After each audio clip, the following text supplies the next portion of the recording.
আপনারা অনেকেই স্টেট ফাস্টের মাধ্যমে দেশের বিভিন্ন জায়গায় পার্সেল পাঠান, কিন্তু পার্সেল ডেলিভারি হয়ে যাওয়ার পর পণ্যের টাকা বুঝে নেওয়ার প্রসেসটা ঠিকমতো জানেন না। ফলে অনেকেই অযথা অপেক্ষা করেন বা কনফিউজড থাকেন। তাই আজকে পুরো পেমেন্ট সিস্টেম নিয়ে একদম শুরু থেকে শেষ পর্যন্ত ডিটেইলে আলোচনা করব। আই হোপ ভিডিওটা অনেক ইনফরমেটিভ হবে। So let's get started. So আমি আমার স্ট্রিট ফাস্ট অ্যাপের মার্চেন্ট অ্যাকাউন্টে চলে আসলাম। শুরুতেই আপনি একটা কথা মাথায় রাখবেন, আপনার প্রোডাক্টটি যখন আপনি ডেলিভারির জন্য পাঠাবেন এবং যখন সেই প্রোডাক্টটা কাস্টমারের হাতে পৌঁছে যাবে, পৌঁছানোর পর কিন্তু কাস্টমার সেই প্রোডাক্টের টাকাটা বা বিলটা ডেলিভারি ম্যানের হাতে দিয়ে দিবে। এবং ডেলিভারি ম্যানের হাতে কাস্টমার টাকাটা দেওয়ার পর 12 ঘন্টার মধ্যে আপনার অ্যাকাউন্টে কিন্তু মার্চেন্ট অ্যাকাউন্টে সেই টাকাটা চলে আসবে। তো এই টাকা থেকে আপনার প্রোডাক্টের যে ডেলিভারি চার্জ রয়েছে সেটা কাটা হবে, কন্ডিশন ফি রয়েছে, ট্যাক্স রয়েছে, সেইগুলো কাটা হবে।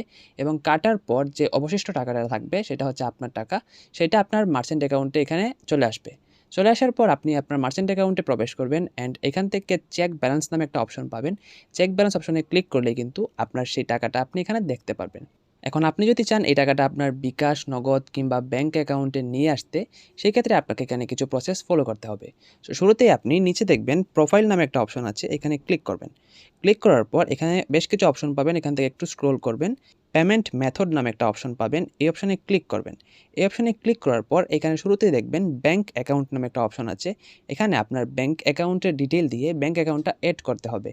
আপনি যেই ব্যাংক অ্যাকাউন্টে টাকাটা নিতে চান সেই ব্যাংক অ্যাকাউন্টের ডিটেলটা এখানে দিয়ে দিবেন। সো এখানে নিচে দেখতে পারবেন অ্যাড নামে একটি অপশন আছে, এখানে ক্লিক করে আপনার ব্যাংকের নেম, তারপর ব্রাঞ্চ, তারপর রাউটিং নাম্বার, অ্যাকাউন্ট হোল্ডার এবং ব্যাংক অ্যাকাউন্ট নাম্বার দিয়ে দিবেন।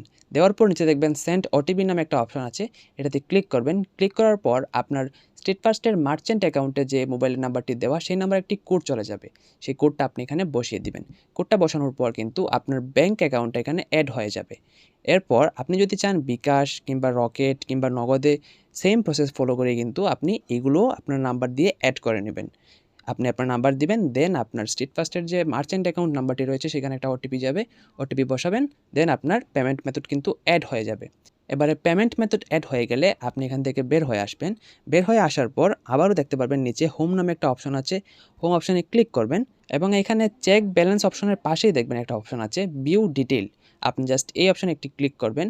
ক্লিক করার পরে এখানে কিন্তু আপনি সম্পূর্ণ পেমেন্ট হিস্ট্রি দেখতে পারবেন।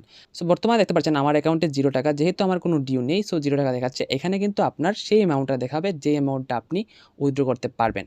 সো এই অ্যামাউন্টটা দেখানোর পর নিচে পাবেন একটা send payment request. Send payment request অপশনে ক্লিক করবেন এবং ক্লিক করার পরে আপনি যে ব্যাংক অ্যাকাউন্ট, নগদ, বিকাশ এগুলো অ্যাড করে রেখেছিলেন এই প্রত্যেকটা অপশন কিন্তু আপনার সামনে চলে আসবে।